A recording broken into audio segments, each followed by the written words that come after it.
लोकसभा निवडणुकीमध्ये काँग्रेसने रामटेकच्या जागेवर विजय मिळवला आणि त्यानंतर विधानसभेमध्ये सुद्धा रामटेकच्या जागेवर काँग्रेसची नजर आहे। रश्मी बर्वे यांनी जी रामटेक विधानसभा क्षेत्रामध्ये जी सभा झाली त्याच्यात ते बोलून सुद्धा दाखवलं आणि त्यानंतर शिवसेना उद्धव ठाकरे गटाने सुद्धा याबाबत नाराजी व्यक्त केली। विशाल बरबटे शिवसेना उद्धव ठाकरे गटाचे नेते तिथले आपल्यासोबत आहेत। खरं तर रश्मी बर्वे यांनी काँग्रेसकडून दावा केलाय रामटेक विधानसभेवर, आपण सुद्धा इच्छुक आहे शिवसेनेकडनं? नाही, साहजिक आहे। बघा, प्रत्येक पक्षाला वाटतं की आपल्या पक्षाचा माणूस आमदार, खासदार किंवा मोठमोठ्या पदावर गेला पाहिजे, कारण की जर हे आमदार खासदार नाही बनतील तर ते खालची जी फळी आहे त्यांना, जसं जिल्हा परिषद आहे, यानंतर नगर परिषद आहे, त्या लोकांना आधारस्तंभ नसतो। म्हणून मला वाटतं त्या अनुषंगाने त्या याच्या म्हणजे खुशीच्या भारात जरा त्या बोलल्या, पण ती महाविकास आघाडीचं मंच असल्याने मला वाटते ते थोडं असं टाळायला पाहिजे होतं, असं माझं व्यक्तिगत मत आहे।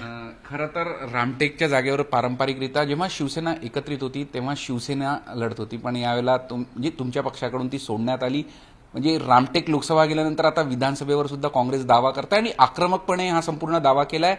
कुठेतरी अस्वस्थता आपल्या पक्षात सुद्धा आहे, आपण मेळावा सुद्धा घेतला त्यानंतर? नाही, मेळाव्याचं कारण दुसरं होतं। एक लक्षात घ्या, मेळावा यासाठी की 2 महिने आमच्या कार्यकर्त्यांनी प्रचंड मेहनत घेतली, आचारसंहिता होती, त्यात एका प्रकारचं एका उत्सवाला आपण सुरुवात केली की आपण इतकी मेहनत घेऊन एक सीट काढली, त्याचा एक तो उत्सव होता। आणि दुसरं म्हणजे कार्यकर्त्यांमध्ये एका प्रकारची एनर्जी आणि त्यांचा आत्मविश्वास, कॉन्फिडन्स पुन्हा जागृत करणं।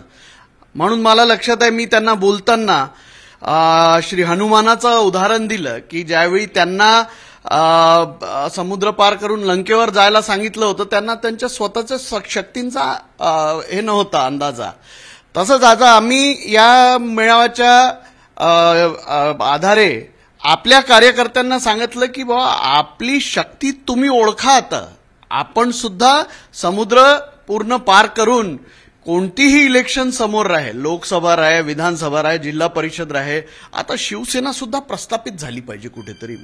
सगळ्यात महत्वाचं कुठेतरी कार्यकर्त्यांमध्ये नाराजी, ज्यानंतर काँग्रेसने ज्या पद्धतीने आक्रमकपणे जागेसाठी दावा केला त्यानंतर साहजिक आहे, कार्यकर्त्यांना एक अशा गोष्टींमध्ये थोडं लहानशी गोष्ट असली की त्याच्यावर थोडं प्रतिक्रिया त्यांची नाराजीची असते, पण त्या गोष्टीचा सुद्धा आम्ही समज काढला त्यांच्या त्या दिवशी की बा आता समोर 2-3 महिने अशा गोष्टी होत राहतील, या सगळ्या गोष्टीतनं बाहेर निघून आपली रेषा लांब करा। तुमचाच दावा राहील म्हणजे शिवसेना उद्धव ठाकरेच रामटेक म्हणून लढणार? हे बघा, असं आहे, शिवसेना उद्धव बाळासाहेब ठाकरे रामटेकहून लढेल यात तर मला काही वाद नाही वाटत। शेवटला निर्णय आमच्या साहेबांचा राहील, उद्धवसाहेब ठाकरेंचा, आणि त्यांनी आदेश दिला तर नक्कीच मी गेल्या कित्येक वर्ष तयारी करतोय तिथे, तर मला आनंदच होईल त्या गोष्टीचा। म्हणजे तुम्ही तयारीला लागले आणि तुमचा दावा पक्का आहे, कोणी किती विरोध झाला तरी तुम्ही पक्षाकडून लढणारच? 100%। माझा दावा करणं हा माझा हक्क आहे, बाकी आमचे पक्ष अध्यक्ष जे सांगतील, जे आदेश देतील तो मान्य। लोकसभा काँग्रेसने जिंकलाय, पण विधानसभात रामटेकमध्ये शिवसेना उद्धव ठाकरेचाच उमेदवार राहील असा दावा पक्षाकडून करण्यात येतोय। झी मीडियासाठी व्हिडिओ जर्नलिस्ट रत्नश्री सातपुतेसह अमर काणे, नागपूर।